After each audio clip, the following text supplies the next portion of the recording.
Hi guys, welcome to another weekly Laser Talk, and this time we're going to be talking about Matilda. Both of our copies here. We're going to have 2 copies on LaserDisc. A good deluxe widescreen presentation. There is a little bit of rot on both of them. The Matilda in general has a low percentage chance of rot, and we just kind of got unlucky twice, but it's not bad. You can't even tell. It's very light. I was thinking when you said that they have rot on them. Yeah, I was thinking like, oh my gosh, they're unbearable. Yeah, you're not even gonna be able to watch them. And it's really they're only the stop. first, like, this one I think is the one that's the first, like, 15-20 minutes. This is like the first 10 minutes, and you can barely tell, and it cleans up, and it's perfectly fine. You can't even. Yeah. It's like I was just annoyed because we had 2 copies, and they both had a little bit at the beginning of the movie. You can't even tell. But, LaserDiscs yeah. are like so hardy. You can't even tell. Yeah. The CDs still look like a million times worse. Yes. But yeah, so enough about the actual LaserDisc. I mean, it's still really cool to have a copy, of course, on LaserDisc. Of course. But yes, this is a classic movie. It was is. a great book, but I think this has so much surpassed better. the book as far, even in terms of just popularity in general. I think this is. I think it's much more recognizable. I think this has outlasted the book over the years. Like I think at a certain point the book was bigger, but I think this has outlasted it. Yeah. Matilda. Oh, I love it. I love it so much. I love Danny DeVito. He's great in it. He's in like my whole childhood. Mara Wilson was one of the greatest child stars. She was just. I know, great. and then she disappeared, and then we saw her as adults. adults, and we're like, Mara what Wilson. is It's very this? strange, yeah. But, I absolutely loved it. This is, I mean, this I know really hit you like personally and emotionally. For me, it was so much fun, and it's the perfect story for any kid who feels like they don't fit in their family. Which every There's a lot child. of kids. I feel like to an every child to an feels like extent, they but don't there's fit in.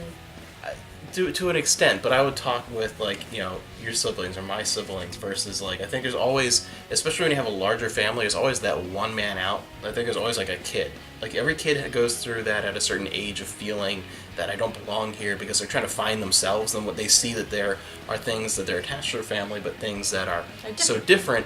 But I think then there's also the difference between that and someone who really just doesn't fit in that family. Like a bunch of you have someone who's so into a certain type of life and interest, and the rest of their family is a bunch of ignorant rednecks. Like there's a big difference there. So it's But anyway, but I know that you love this. I absolutely love this. Yeah. I always wanted to have a library like you did. Yeah. Close enough that I could take a little red wagon and bring home books.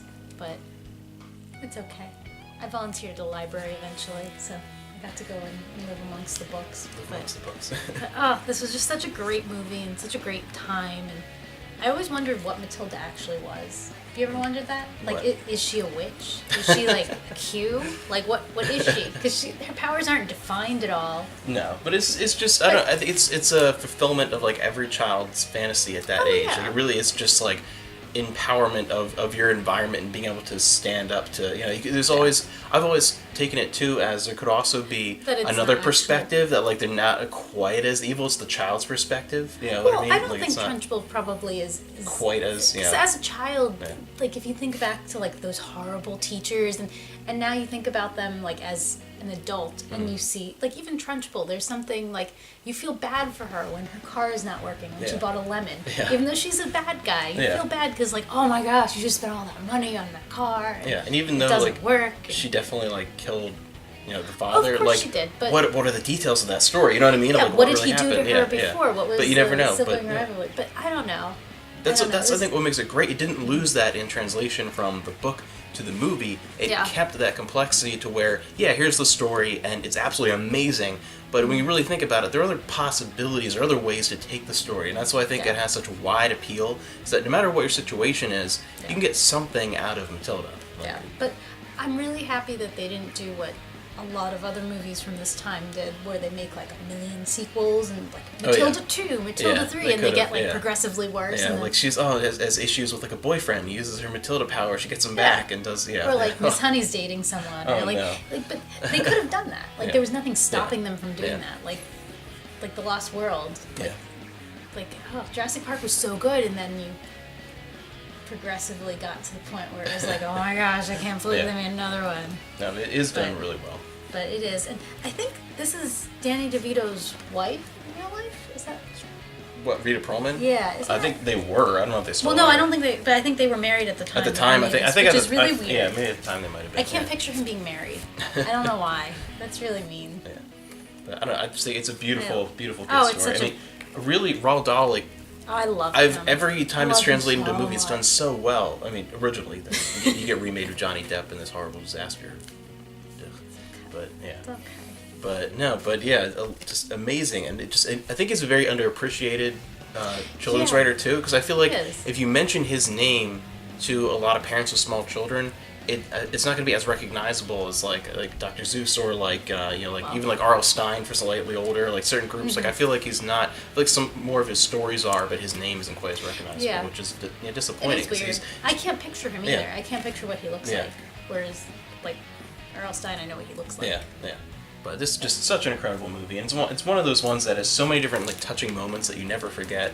Oh, I don't know, yeah. just even scenes like with the cake and everything like that. Like Oh, I I love never. the cake. This is one of those childhood movies that you vividly remember so much of it. It's like you watched it yesterday, even if it's been years. Yeah. Just one of those that sticks with you in so many different ways. And just, I Well, don't and I know. love how her parents aren't, like, truly bad. And at the end, says, "Are you sure?"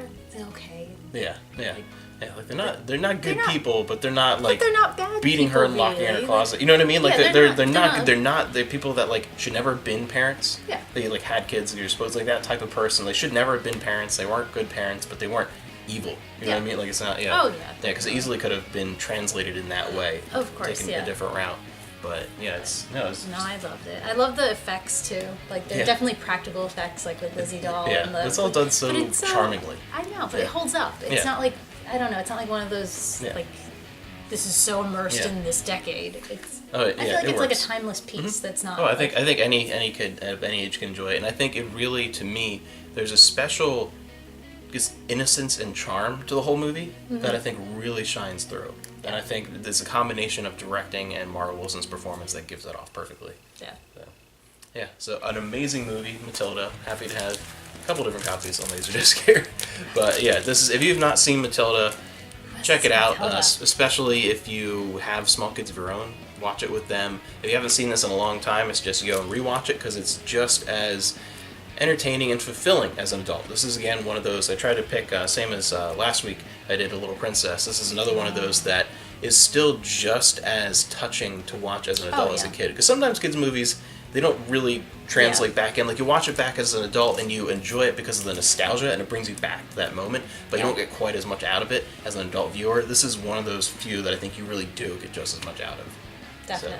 So, an amazing movie and a great 90s movie. It is a great 90s movie. Continuing theme here, and we'll One see you of next many. time. Make sure you check out, I'll put in the description below. At this point, we have enough out that I'll make a playlist of the summer of the 90s. I'm going through every year that decade, because that's primarily our childhood decade there, and come back every Friday for a new Laser Talk.